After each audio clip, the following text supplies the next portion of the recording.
Hello అండి. రాహుల్ గారు. Hi అండి. బెట్టింగ్ యాప్స్‌కి సంబంధించి ఒక 11 మంది సెలబ్రిటీస్‌కి నోటీసులు జారీ చేశారు. వాళ్ళని విచారిస్తున్నారు. ఈ వార్తల నేపథ్యంలో కొంతమంది స్టార్స్ ఆహ్, 'విష్ణుప్రియ మాకు సిఫార్సు చేస్తేనే మేము ఈ యాడ్ చేశాము' అన్నారంట. హ్మ్. అంటే విష్ణుప్రియ గారి మీద తోసినట్టేగా, బ్లేమ్ చేసినట్టేగా? సీ తప్పించుకోవడానికి 1,00,000 మార్గాలు ఎన్నుకుంటున్నారండి. నేనిక్కడ విష్ణుప్రియ అది తప్పు లేదని అనను నేను. ఆ హ్మ్. అమ్మాయిది తప్పు లేదని అనను. జనరల్‌గా మనం 10 రోజుల నుంచి ఇదే మాట్లాడుకుంటున్నాము. మళ్ళీ ఒకసారి క్లారిటీ తీసుకుందాం. జనరల్‌గా నిన్న ఒక న్యూస్ నేను హ్మ్. చూసాను. ఒక ప్రముఖ ఛానెల్‌కి యాంకరు సురేఖ వాణి గారికి కాల్ చేశారు. నేను ఓకే. పేరే చెప్పేస్తున్నాను యాక్చువల్‌గా. హ్మ్.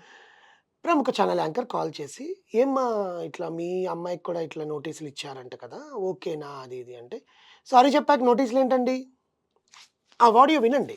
హ్మ్. "సారీ చెప్పాక నోటీసులేంటండి? సారీ చెప్పాం గదా!" అంటే, "మీకు తెలిసే మాకు తెలీదండి. మేమైనా ప్రమోట్ చేయలేదు. పోస్ట్‌ని రీపోస్ట్ చేశాం. హ్మ్. వాళ్ళేదైతే పోస్ట్ ఓకే. పెట్టారో దాన్ని మేము మా దాంట్లో కొలాబరేట్ చేసుకున్నాం. హ్మ్. కొలాబరేషన్ అంటారు కదా ఇన్‌స్టాగ్రామ్‌లో" అనింది. "మేడం మీరు పోస్ట్‌ని రీపోస్ట్ చేసేటప్పుడు ఆ పోస్ట్‌లో ఏముందో మీరు చూడరా? చూసినా మేము సారీ చెప్పాం గదండీ! పోలీస్ వాళ్ళు మిమ్మల్ని రమ్మన్నారంట గదా! రమ్మన్నా గూడా మేము సారీ చెప్పాం గదండీ! మీకు తెల్లారిందేమో మాకింకా తెల్లారలేదు ఫోను పెట్టేయి" అనిందంట ఆమె. మీరు వినండి ఆడియో. ఓకే. అంటే తప్పుని కప్పిపుచ్చుకోవడమే కదా ఇది. అంత దురుసుగా మాట్లాడి. అది ఇప్పుడు కరెక్ట్ కాదు కదా! మనం అంటారు.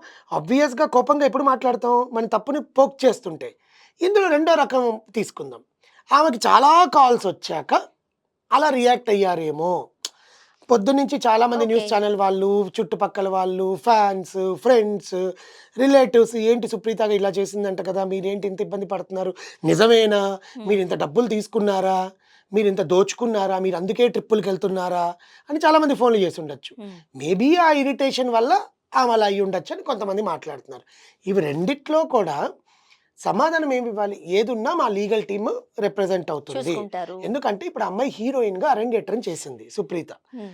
హీరోయిన్‌కి కానీ, ఒక ఆర్టిస్ట్‌కి కానీ వాళ్ళకొక లీగల్ టీమ్, లీగల్ అడ్వైజర్ ఎవరు? ఒక అడ్వకేట్. అవును. ఒక రూ. 1000 రూ. 2000 ఇచ్చి అడ్వకేట్‌ని తీసుకొనొచ్చి, వాళ్ళని కేస్ నమోదు చేయించుకొని, గవర్నమెంట్ రూల్స్ ప్రకారం నేను చెప్తున్నానండి. నిజంగానే లాయర్‌లు 1000, 2000కొస్తున్నారా? గవర్నమెంట్ ఫీస్ ప్రకారం నేను అందుకే చెప్తున్నా కదా! గవర్నమెంట్ ఫీస్ ప్రకారము వాళ్ళు తీర్చుకొని, మాకిట్లా చేయిందండి. యెస్ మేము రీపోస్ట్ చేశాము. కానీ అది బెట్టింగ్ యాప్ అని మాకు తెలుసు. ఎందుకంటే బెట్టింగ్ యాప్ అంటే సింపుల్. హ్మ్. ఇప్పుడు నేను 'స్వర్ణ' గారు ఒక సినిమా హిట్ అవుతుందా లేదా? మేము రూ. 10 బెట్ కట్టుకుందామా అంటాం. బెట్ అనే మీనింగ్ తెలీదా? అవును. పందెం. అసలిప్పుడు చాలా మందికి బెట్టింగ్ యాప్స్ అంటే ఏంటి? హ్మ్. ఎట్లా బెట్టింగ్ జేస్తారు? హ్మ్. డబ్బులెట్లా వస్తాయి? దీని మీద హ్మ్. కూడా మనం రకరకాల వీడియోస్ కోడి పందాలు చూస్తున్నాం. ఎట్లా బెట్ అంటే ఏంటి తెలుగులో? ఆ! పందెం. కోడి పందాలు ఆడట్లేదా రాజమండ్రి సైడెళ్లి, ఈస్ట్ గోదావరి, వెస్ట్ గోదావరి సైడెళ్లి? ఆడుతున్నారు కదా! అది కూడా బెట్టింగే కదా! ఆ కోడి గెలుస్తదని దాని మీద రూ. 1000 పెడతాం. అవును. ఈ కోడి గెలుస్తది దీని మీద 10,000 పెడతాం. అదే కదా బెట్టింగు. అంటే అది డైరెక్ట్‌గా ఉంటది. ఇదంతా హ్మ్. వర్చువల్‌గాను లేపోతే ఏ యాప్స్ వచ్చేసరికి ఆ! రకరకాల ఇందులో డౌట్‌లు. ఏంటంటే ఇన్వెస్ట్ చేస్తాం. మీకర్థమైతుందా? ఇంత పెడితే మనకింతొస్తదని చూపిస్తుందక్కడ. ఓకే. ఆప్షన్స్ ఉంటాయి. Games options. హ్మ్. దాంట్లో లూడో ఉండొచ్చు, క్రికెట్ ఉండొచ్చు, ఫుట్‌బాల్ ఉండొచ్చు, ఇంకేవేవో గేమ్స్ ఉండొచ్చు. వీళ్ళందరూ దీన్నేమనుకున్నారంటే అవి గేమ్స్. పిల్లలు ఆడుకునే గేమ్స్ మామూలుగా అవును. అనుకోని వీళ్ళనుకున్నారంట. అది మనకు తెలీదు. వాళ్ళు ఏ రకంగా అది చిన్న పిల్లలు ఆడుకునే గేమ్స్ అనుకున్నారో మనకు తెలీదు. సో, వీళ్ళందరూ ఇప్పుడు చిన్న చిన్న సెలబ్రిటీస్ అంటే వాళ్ళు అమెరికాకి వెళ్ళో, ఇంకెక్కడికో వెళ్ళి కసినోలో ఆడలేరు. మిగతా వాళ్ళందరూ అయితే గోవాకెళ్ళుంటారుగా. గోవాలో కసినోకెళ్ళుంటారుగా. కసినోల్లో ఆడుంటారుగా గేమ్‌లు. అవేగా నాకు ఆడుకునేవి. తెలీదమ్మా. నో. నో. నో. అవే ఉండేది. ఓకే. ఇప్పుడు నేను చాలా సార్లు గోవాకెళ్ళాను. నేనెప్పుడు కసినోకెళ్ళలేదు. ఎందుకంటే దానికెళ్ళాలంటే ఇంత డబ్బు పెట్టుకొనే ఎళ్ళాలి. ఫస్ట్ డబ్బులు థింగ్. లేకుండా వెళ్ళకూడదా? అసలు అలో లేరు ముందు. దానికంతా ఒక డ్రెస్ కోడ్ ఉంటది. ఓకే. ఫార్మల్స్‌లోనే వెళ్ళాలి. ఓకే. అవునా? ఫార్మల్స్‌లోనే వెళ్ళాలి. కొంచెం జీన్స్ ఏసుకొని డిగ్నిటీగా ఎళ్ళకూడదా? అవన్నీ అలో చేయరు. ఇప్పుడు మనం సరదాగా చూడ్డానికి అట్లా వెళ్ళడానికి అస్సలుండదు. లేదా? ఆహా! ఇప్పుడు వామ్మో! రూల్స్ మార్చారేమో నాకు తెలీదు. ఒక 2, 3 ఇయర్స్ బ్యాక్ అయితే ఫార్మల్స్‌లోనే వెళ్ళాలి. ఓకే. వెళ్ళాక అక్కడ నువ్వు డబ్బులు పెట్టి ఒక 5,000, 10,000 పెట్టి టికెట్ కొనుక్కున్నావనుకోండి. ఆ 10,000కి నీకు కొన్ని కాయిన్స్ ఇస్తారు. ఆ కాయిన్స్ పెట్టుకొని నువ్వు ఆడుకోవాలి. నువ్వు రూ. 5 పెడితే నీకు రూ. 10 వచ్చిందనుకోండి. మళ్ళీ ఆ కాయిన్ తీసుకొనెళ్ళి వాడికిస్తే నీకు డబ్బులు తిరిగిస్తాడు. హ్మ్. అది కసినోలో ఉండేది. దానివల్ల నష్టపోతారు. అది లీగలైజ్డ్ గేమ్ అని చెప్పి. కొన్ని లీగలైజ్డ్ ఉంటాయి. ఓకే. కొన్ని లీగలైజ్డ్ ఉంటాయి. ఆ లీగలైజ్డ్ యాప్స్‌ని కొంతమంది ప్రమోట్ చేశారు. హుహు. ఫర్ ఎగ్జాంపుల్ క్రికెట్‌కి సంబంధించి దాంట్లో డబ్బులు నష్టపోరు. ఓకే. అలాంటివి ఉంటాయి కొన్ని లీగలైజ్డ్‌వి. ఓకే. అవి ఇప్పుడు బ్యాన్ చేశారు కూడా. అది కూడా ఇప్పుడు మనం రీసెంట్‌గా విన్న న్యూస్ ఏంటంటే before Covid, after Covid rules change అయ్యాయి అని. హుహు.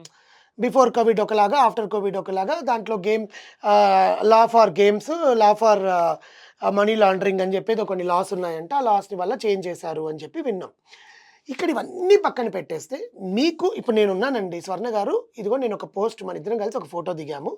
మీ మీ మీరు చాలా మంది ఫాలోవర్స్ ఉన్నారు గదా! మీరు నా ఫోటోని మేమంత దిగిన దాంతో మీ దాంట్లో రీపోస్ట్ చేస్తారా అన్నాను. ఓకే. ఆ ఫోటో వెనకాల ఒక వల్గర్ పోస్టర్ ఉంది. హుహు. మీరు చేస్తారా? చేయరా? చేయను గదా! సరే. నేనిప్పుడు ఒక యాప్ ప్రమోటర్‌ని. నేనొచ్చి స్వర్ణ గారు మీకు చాలా ఫాలోవర్స్ ఉన్నారు కదా! మేము ఆల్రెడీ ఒక పోస్ట్‌ని మా దాంట్లో పెట్టుకున్నాము. మేము ఈ యాప్‌ని డిజైన్ చేసాము. ఇది గేమింగ్ యాప్. పిల్లలకసలు పిచ్చి పిచ్చిగా నచ్చేస్తుంది. మీ దాంట్లో రీపోస్ట్ చేస్తారా? అంటే ఒకసారి అది ఫోటో పంపించండి. మీరు ఓపెన్ చేసి ముందు చూడాలి. అవును. చూస్తే దాంట్లో ఏముందా చూడాలి ఏంటి కంటెంట్ ఉందా? చూస్తాము. ఆ తర్వాతనే కదా రీపోస్ట్ చేస్తాం అవును. మనకు మెసేజ్ వచ్చాక. అవును. వీళ్ళు సో కాల్డ్ సెలబ్రిటీస్ ఏం చెప్తున్నారంటే అసలు దాంట్లో ఏముందో కూడా మాకు తెలీదండి. తెలియకుండా ఎండోర్స్‌మెంట్ ఎట్ట చేసావు? నేననేదది. అవును.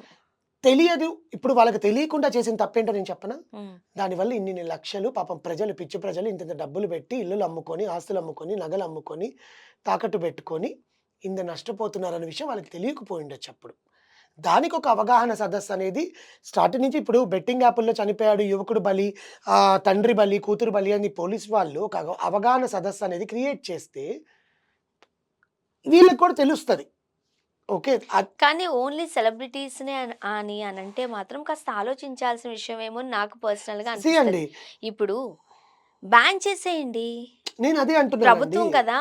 ఇప్పుడు మెయిన్ టార్గెట్‌గా నన్ను ఉంది. నన్ను నిన్న ఆహ్, ఒక పర్సన్ ఒక ఇంటర్వ్యూలో క్వెషన్ అడిగారు. ఇందులో ఎవరిది తప్పండి? ప్రమోట్ మరి చేసే వాళ్ళది తప్పా? ఆ! యాప్ క్రియేట్ చేసినోడిది తప్పా? వాడే వాళ్ళది తప్పా? అని అడిగారు. నేను వాడే వాళ్ళదే తప్పు అంటాను. ఇప్పటికి నేను అదే అంటాను.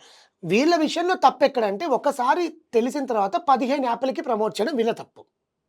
ఇప్పుడు విష్ణుప్రియ గారు 15 యాప్స్‌కి ప్రమోట్ చేశారంట. 15/90,000 అంత డబ్బు ఆమెకొచ్చింది. ఓకే. రీతూ చౌదరి గారు 34 యాప్స్‌కి ప్రమోట్ చేశారంట. హుహు. ఇంకొక అజయ్ సన్నీ అనేతను 74 యాప్స్‌కి ప్రమోట్ చేశారంట. సో, ఇవన్నీ ఏంటి? ఇప్పుడు యాప్స్ అన్నీ బ్యాన్ చేసామంటున్నారు. హ్మ్. బ్యాన్ అయిన యాప్ హ్మ్. మన దగ్గర ఎట్లా వర్కౌట్ వీపీఎన్. అవుతుంది? వీపీఎన్‌లు. ఫారెన్‌లో వీపీఎన్‌లు కొనుక్కోవచ్చు. ఇప్పుడు మనం ఓటీటీలో అమెజాన్ ప్రైమ్ నెలకి మనం 499 దాన్ని అనుకుంటాం. ఆపలేమా? వీపీఎన్‌ని ప్రభుత్వాలు ఆపలేము. ఆపలేమా? We cannot change. It's an okay. Site కదండీ. మన మొబైల్‌లో ఏ వీపీఎన్ డౌన్‌లోడ్ ఉందో మనకేంది మన ఇష్టం అది. కానీ యాక్చువల్‌గా అది ఇల్లీగల్ వీపీఎన్స్. ఇన్ని యాప్స్‌కి ప్రమోషన్స్ చేసిన ఇన్ని రోజుల తర్వాత ఎందుకు? నేనిప్పుడు అదే ఆల్రెడీ అంటున్నా. బ్యాన్ చేసిన తర్వాత ఒక హ్మ్. వీడియో బయటికి రాగానే మనకైతే బయట తెలిసిపోతున్నప్పుడు ఆ రోజే ప్రభుత్వం ఉక్కుపాదం హా! మోపినట్లయితే ఆఫ్‌కోర్స్ వీళ్ళకి కూడా తెలిసుండేది. అమ్మో! ఇది మనం ఇప్పుడు చేయకూడదు. నేను అదే చెప్పాను ఇదంతా కదా! సీరియస్‌నెస్ ఒక అని. సెలబ్రిటీస్‌కి కానీ, వీళ్ళకి కానీ ఒక అవగాహన సదస్సు అనేది వాని పెట్టుండుంటే, ఒక హ్మ్. పీపీటీ తయారు చేయించి, అవును. మీ ఇండస్ట్రీ వాళ్ళకిచ్చేసేయండి. మీరు చూసుకోండి. మీ వాళ్ళు ఇలా చేస్తున్నారు. దానివల్ల ఇలా జరుగుతోంది అని. ఇంకా దారుణమైంది నిజమేంటో చెప్పనా అండి? 'అన్‌స్టాపబుల్' షోలో ప్రభాస్ గారు గెస్ట్‌గొచ్చినప్పుడు బాలకృష్ణ గారు ఆ గేమింగ్ యాప్ గిఫ్ట్‌ని తీసుకొచ్చి ఆయనకిచ్చాడు మరి తీసుకొని.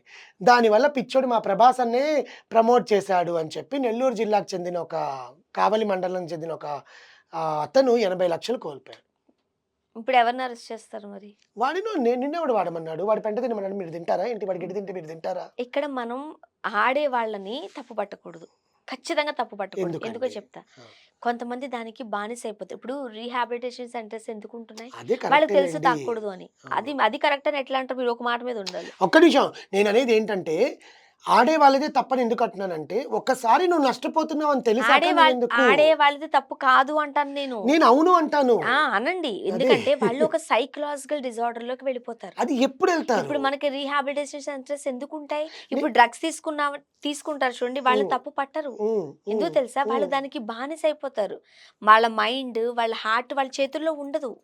ఖచ్చితంగా అందుకే ఎంత కాలం రీహాబ్ తర్వాత వాళ్ళు ఉండడం ఎప్పటికీ ఉండదు. దిగజారిపోతారు. అందుకే వాళ్ళని రీహాబిలిట్ చేస్తూ ఉంటారు. కరెక్టేనండి. సెంటర్స్‌కి తీసుకెళ్ళిపోతారు. కానీ లాక్కెళ్ళిపోతారు. కానీ నేననేదేందంటే, నీకు డబ్బు పోతోంది, పెళ్ళాం నగలు ఖర్చు పెడుతున్నావు, పిల్లలకి కట్టుకోవాల్సిన ఫీజులు ఖర్చు పెడుతున్నావన్న విషయము ఒక్కసారి నష్టపోయాక తెలియదా? తెలీదు. మళ్ళీ ఫస్ట్ అది ఎక్కడ వస్తున్నారు. అదే ఉంటుందండి? చెప్తున్నా. దానికి అలవాటు ఇప్పుడు మద్యానికి బానిసైన వ్యక్తికి తెలుసు తాగకూడదు అని. రోడ్ల మీద చూస్తూ ఉంటారు. పడిపోయి ఉంటారు. ఇంటికెళ్ళాక వాళ్ళ ఆవిడ తీసుకెళ్ళి స్నానం చేపించి చాలా ఏడుస్తారు. ఇంకెప్పుడు తాగను ఇదిగో ఒట్టు అంటారు. నిజంగానే ఆ ఒట్టేసే టైంకి మారతాడతను. కానీ సాయంత్రం అయ్యేసరికి మళ్ళీ మారిపోతాడు. ఎందుకంటే వాళ్ళ మైండ్ వాళ్ళ వాళ్ళ వాళ్ళ చేతుల్లో ఉండదు. అప్పుడు తప్పెవరిది? అందుకోసమే కదా వాళ్ళని సైకలాజికల్ డిజార్డర్‌గా భావించి రీహాబిలిటేషన్ సెంటర్స్ ఉన్నాయి అందుకోసమే. ఆ లోపలే చచ్చిపోతున్నారు కదా! అది అందుకే నేననేది. నేనేం చెప్తా, ఇప్పుడు డ్రగ్స్ తీసుకున్నోళ్ళు కూడా చూడండి తప్పు పట్టరు. సెంటర్స్‌కి పంపిస్తారు వాళ్ళని. ఎందుకంటే వాళ్ళ దగ్గర ఉండదు పాపము. సో, ఇక్కడ ప్రమోటర్స్‌ది తప్ప అంటే ప్రమోటర్స్ ప్రమోట్ చేయకూడదు. ఇంకోటి అంతవరకు వస్తున్నప్పుడు గవర్నమెంట్ ఖచ్చితంగా దాని మీద ఉక్కుపాదం మోపడమే. ఇక్కడ ఇప్పుడు కొంతమందండి 'ప్రకాష్ రాజ్' గారు గాని, 'విజయ్ దేవరకొండ' గారు గాని, 'మంచు లక్ష్మి' గారు గాని, సో కాల్డ్ మిగతా ఎవరైనా కూడా వాళ్ళకి తప్పు తెలిసాక బయటకొచ్చి వాళ్ళొక వీడియోలు పెట్టేశారు. అవును. ప్లస్ వీడియోలు పెట్టడమే కాదు. మళ్ళీ వాళ్ళు చేయలేదనే ప్రూఫ్ కూడా ఆ! చూపిస్తున్నారు. కానీ వీళ్ళు చేశారు కదా! వీళ్ళు చేశారు. ఆ! ఇప్పుడు మీరు నిన్నటిదాకా మనం మాట్లాడుకున్నది కూడా వీళ్ళకు తెలియక చేశారు అనేదేంటంటే, ఇలా జరుగుతాయి, ఇలా నష్టపోతారేమో, ఇలా మోసపోతారన్న విషయాలు వీళ్ళకి తెలియకపోయుండొచ్చు. అయ్యుండొచ్చు. కానీ బెట్టింగ్ యాప్ అని మాత్రం తెలుసు వీళ్ళకి. అది తెలుసు. కానీ తెలీదని వాపోతున్నారు. అది ఇప్పుడు నేననేది. బెట్టింగ్ అండి ఐపీఎల్ వస్తుంది. ఈ రోజు నుంచే ఎవరు స్టార్ట్. ఎవరు బెట్టింగ్ గాయకుండా ఉన్నారు? ఇది ఆబ్వియస్‌గా. బెట్టింగ్‌లు జరుగుతాయి. కోళ్ల పందాలవుతాయి. బెట్టింగ్‌లు జరుగుతాయి. ఇది కూడా బెట్టింగే. కానీ దీనివల్ల మీరు 10 మందికి ఇన్‌స్పిరేషన్‌గా ఇన్‌ఫ్లుయెన్సర్ అని పేరు పెట్టుకున్నారు కాబట్టి, ఏదో మీ వంతు సహాయంతో వాళ్ళు చేస్తారో, వింటారో, వినరో తర్వాత విషయం. మీకిష్టం లేకపోయినా బయటకొచ్చి ఒరేయ్! ఇవన్నీ చేయకండి ప్రాణాలు పోతున్నాయి అని ఒక మాట చెప్పేసుంటే బావుండేది. అది అదే చెప్పకుండా చెప్తున్నా. ఇప్పుడొచ్చి వీళ్ళ మీద ఇది అనడం కన్నా, ఆ! ఇప్పుడు ఒక వీడియో సర్క్యులర్ అవుతుంది. బయటకొచ్చింది. అవును. సోషల్ మీడియాలోనే బయటకొచ్చిన వెంటనే చర్యలు తీసుకుండి, హ్మ్. ఇలా కాదు అని చెప్పుండుంటే ఇంత జరుగుండేది కాదు. పోలీస్ వాళ్ళు గూడా ఏంటంటే, వాళ్ళకి జనరల్‌గా ఓపెన్‌గా చెప్తానండి. అంటే నేను వాళ్ళ డిపార్ట్‌మెంట్‌ని లా అండ్ ఆర్డర్ నేను తప్పు పట్టట్లేదు కానీ, ఇప్పుడు ఏం లేదు. అంటే లైమ్‌లైట్‌లో ఇదొచ్చింది. డ్రగ్ కేసెస్‌కి 10 రోజుల తర్వాత వాళ్ళందరిని జనరల్‌గా మాట్లాడదామండి. నేను జనరలైజ్ స్టేట్‌మెంట్ ఇది. ఒక కేస్‌లో 10 మంది సెలబ్రిటీస్‌ని లోపల విచారణ చేసిన తర్వాత ఏమైపోయింది అది కేసు? న్యూస్‌లో గూడా లేదు. అవును. అవునా? హేమ గారి విషయం గుర్తుందా? ఆ రిసార్ట్‌లోకెళ్ళి అవును. ఏమైపోయింది? కర్ణాటకలో న్యూస్ లేదు. ఇక్కడ న్యూస్ లేదు. అవును.